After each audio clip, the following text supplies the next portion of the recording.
Bien, siempre decimos que donde habitó el horror en la ex ESMA, hoy es un lugar de plena vitalidad, de siempre actos artísticos importantes. Peteco Carvajal, uno más dentro de un ciclo que comienza el jueves y que tiene que ver con música en las provincias. En nuestra agenda es músicas de provincia y les decía Peteco Carvajal, pero también Bruno Arias o Carlos Aguirre. Y esto comienza el próximo jueves, el 9º encuentro de folclore de la ciudad. Avenida Libertador 8465. Escuchamos, silencio. En otro cielo brillará esa estrellita del amor.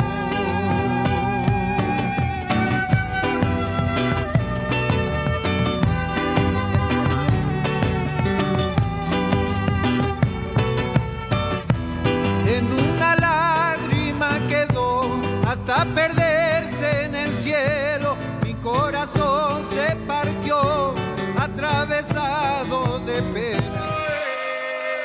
Es muy extraño, muy potente, muy fuerte el fenómeno que produce la bomba de tiempo en Ciudad Cultural Conex. Llevan ya mucho tiempo en cartel, son percusionistas excepcionales, verdaderamente excepcionales. Y este lunes era una nueva oportunidad para ver la agrupación creada por Santiago Vázquez. Este lunes en el Ciudad Cultural Conex. Ahí están las imágenes y ahí está también el fervor que produce este grupo. Un grupo que ya pertenece y mucho a cierta mirada, una mirada bastante transformadora sobre lo que puede hacer la percusión. Vamos con un rubro que también siempre está presente en otra trama, Boutique de Arte Directo de Artistas, la segunda edición de la Feria de Arte Contemporáneo de Pilar. Hasta el próximo lunes, en el espacio Pilar Eventos, propone el contacto directo entre artistas y públicos con la posibilidad de llevarse originales. Dicen que a precios muy accesibles. Más de 100 artistas presentan sus obras más recientes, escultura, fotografía, dibujo, arte textil, objetos. No sé si es para ir y comprar, aunque la gente de Pilar se enoje conmigo, pero que estoy seguro que es para ir y disfrutar, de eso no tengo ninguna duda.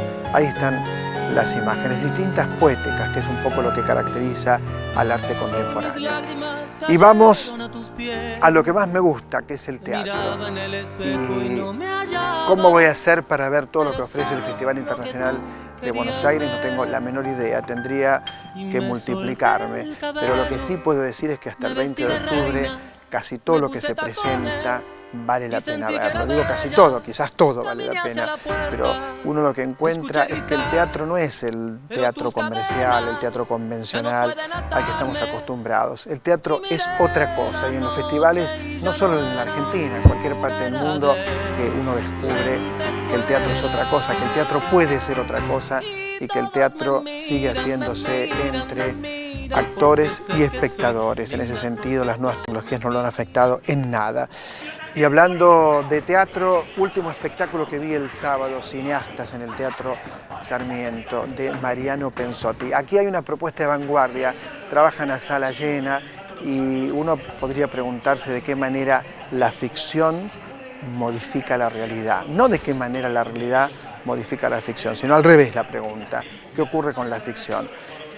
Muy inteligente, casi 80 escenas, muy inteligentes, con un guión muy potente sobre la ficción y la realidad. ¿Qué le pasa al autor cuando está en plena creación? ¿Qué es lo que le ocurre? ¿Cómo incorpora lo que le pasa en su propia vida, su propia neurosis, cómo le incorpora el teatro? Y ahí tenemos la película que ya abre un camino al Oscar, que es Guacolda, precandidata al Oscar, ¿no es cierto?, de Lucía Puenzo. Lucía estuvo en nuestro programa, conversó con nosotros de Guacolda cuando Guacolda apenas arrancaba recién su carrera. Excelente película que tiene esta relación entre Mengele y una niña de 12 años como tema, yo diría, casi central, inquietante por lo perverso, siniestro, y un personaje tan repulsivo como Mengele, enfocado con un enorme cuidado, con una enorme sutileza. Lo que quizás más impresiona es que Mengele, como ustedes saben, murió tranquilamente en el año 1979 en Brasil. Nunca lo alcanzó la justicia para que pagara por no solo sus brutales crímenes, sino lo horroroso, todo lo inhumano, todo lo bestial está presente en este personaje. Muy bien, ya mismo voy a saludar a Selva Almada. Qué difícil, ¿eh? Qué difícil, Selva, ¿cómo estás? Bien. Hablar de la prosa, del viento que arrasa y de ladrilleros. Te va muy bien, toda la gente dice Selva Almada, y yo quería que estuvieras aquí para hablar de estos dos libros que me devoré, ¿no? Y que tienen un tono propio. ¿Cómo se podrá hablar de ese tono propio en el caso del viento que arrasa con este suerte de prevístero, de sacerdote, vaya a saber qué, y su hija? Y en el caso de Ladrilleros, estas dos familias enfrentadas.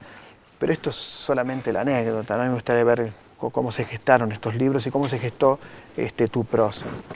Sí, las dos novelas tienen, hablando de tonos, tienen tonos bien distintos.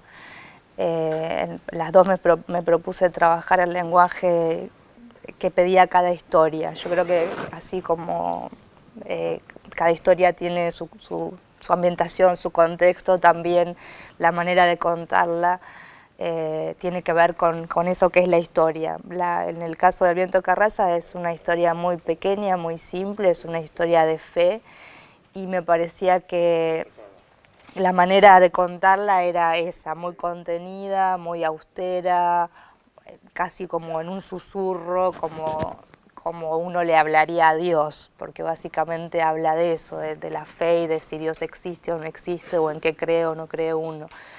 Y Ladrilleros es una historia mucho más desbordada, que a mí me pareció que necesitaba un lenguaje más desbordado. Y además ahí me di el gusto de trabajar un poco más en profundidad esto de incorporar el registro oral de los personajes, y no solo que lo utilizaran los personajes, sino que hasta el mismo narrador se contaminara un poco de esa manera de hablar.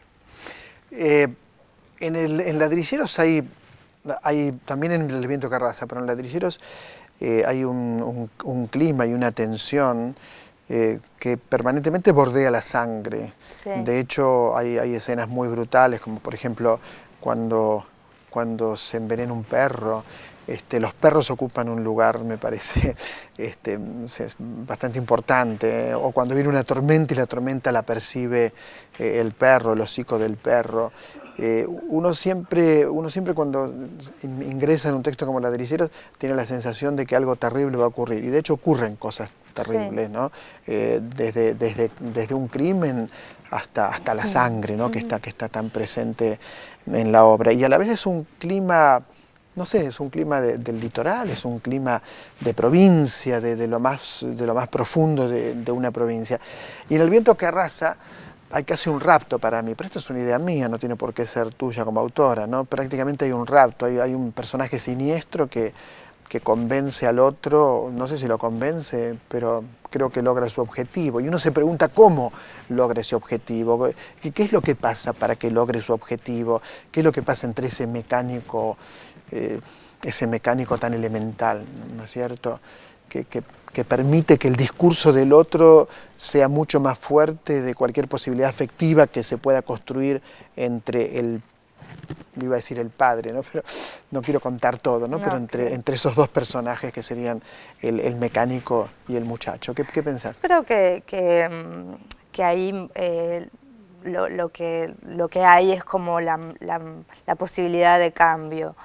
Y creo que en ese sentido el personaje del mecánico es generoso, como debería hacerlo cualquier padre con su hijo, de soltarlo y decir, bueno, anda y fíjate y ve que, en vez de mantenerlo atado a él y a lo que él cree que es la vida y en lo que se debe creer o no. Entonces me parece que es un acto de generosidad. que bueno, sí, está como empujado por este otro personaje que quizás no te haya resultado tan amable, que es el reverendo Pearson, pero me parece que Tapioca es como, en la novela es como la posibilidad de cambio, de que uno no tiene por qué morir ahí donde nació, sino que, bueno, que el mundo es ancho y que Ahora, uno... fíjate qué interesante, ¿no? Porque yo como lector no tengo esa mirada y está bueno que podamos, Claro. que yo como lector te diga... Bueno, es lo que tiene te un diga, libro, es eso. Yo te digo, para mí el reverendo es siniestro, es siniestra la relación que tiene con la hija, es siniestro él como persona, y yo le entregaría y lucharía para que mis hijos fueran lo más independientes posibles, pero jamás con semejante personaje. Mirá, Claro. mirá qué mirada, ¿no? Al contrario, yo creo que parecería ser que se lo da para sacárselo encima, que no de ninguna manera es que se lo da para ayudarlo. Pero bueno, permitime como lector Totalmente, que te diga es eso. lo que tiene la ficción, que uno lo lee atravesado de su propia experiencia y bueno, obviamente puede interpretar cosas que el autor por ahí ni siquiera pensó. Y en Ladrilleros, hablemos de esta lucha sorda entre dos familias, entre dos Montescos y Capuletos, pero en un clima también, en un clima de pocas palabras, en un clima donde todos están resignados a la vida que tienen, me parece. Bueno, sí, en Ladrilleros hay como una cosa del destino que se cumple, medio a la manera de la tragedia griega, sí. ¿no? Sí, eso sí. Sin embargo, bueno, uno de los personajes cuando también quiere cambiar de vida se va, digo, no hay tampoco una determinación tan determinante en ese sentido. Pero sí, básicamente lo que yo quería contar ahí era, bueno, esta historia, este rencor entre familias, que, bueno, digo, es también un tema muy clásico en la literatura, no estoy inventando nada nuevo. Vos mismo dijiste de Montescos y Capuletos, porque además hay una historia de amor ahí. Y en realidad como esta novela nace de una anécdota que me contaron, así que en la raíz de, digamos, en el embrión de la novela ya estaba esa anécdota, que eran dos familias enfrentadas por tonterías, como suele ocurrir entre vecinos, que después se van poniendo cada vez más espesas y uno no termina de saber por qué, terminan los cuchillazos. Pero un poco era también la excusa para hablar de un tema que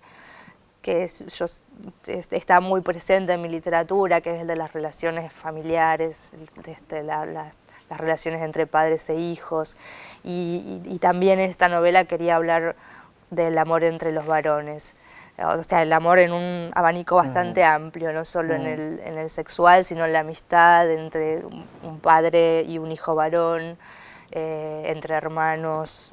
Bueno, un poco fue la excusa. Selva, ¿y cómo se gestó, cómo sentís vos que se gestó tu literatura? Hablemos de tu historia literaria. Bueno, yo empecé escribiendo cuentos, el primer libro que publiqué es un libro de poesía, pero fue como debut y despedida en la poesía, después no seguí escribiendo. Empecé escribiendo narrativa, esto de la poesía fue como un momento y después volví a la narrativa, que es lo que más me gusta escribir. Había escrito siempre cuentos, El viento Carranza es mi primera novela y que llegué medio accidentalmente porque también iba a ser un relato largo que bueno, al final se fue abriendo y fueron apareciendo otros caminos y otras miradas sobre esa pequeña historia que yo quería contar y terminó convirtiéndose en una novela. Pero hasta que la escribí, ya te digo, así como accidentalmente, pensé que siempre iba a escribir cuentos. Me sentía cómoda. ¿Y con quién hablas? Por ejemplo, ¿hablas con Juan José Saer? Obvio que sé que murió, ¿no? Pero digo, ¿hablas con Saer? No, ¿Hablas con Juan L. Ortiz? ¿Con quién hablas? Bueno, con Juan L. sí, sí. Con Saer me han dicho, pero la verdad es que yo no soy una lectora de Saer, leí un par de libros de él nada más, o sea que no siento que su literatura sea algún tipo de influencia en la mía. Pero bueno, sí han hablado de como relación entre Saer y sobre todo el viento Carranza. Pero siento que en todo caso dialogaría más con Juan L. Ortiz, sí, seguro. Qué gran poeta, ¿no? Qué gran poeta. Qué extraordinario. Bueno, era poeta de estos que trascienden la región donde vivieron y donde escribieron, ¿no? Para mí Juan L. es un poeta universal. Es más, yo conozco la región por leer a Juan L., Claro. sin conocer la región. Bueno, y sí, eso es lo que hacen los grandes escritores, ¿no? Gracias a él aprendí, no sé, a descubrir un árbol. Claro. Gracias a Juan L. Si no, para mí sería un árbol que miro al pasar. Claro. Es muy difícil hablar del Ladrillero Silviento Carrasa porque es muy buena literatura. Al ser muy buena literatura no es la anécdota lo central, sino que lo central es la construcción de forma. Pero yo te agradezco mucho que hayas escrito semejantes libros, ¿no? Porque creo que no es frecuente. Eso digo, no es frecuente. Gracias, Elba. Pero muchas gracias. Y a usted le digo que uno de los grandes placeres que tiene este programa es cuando nos pasa esto.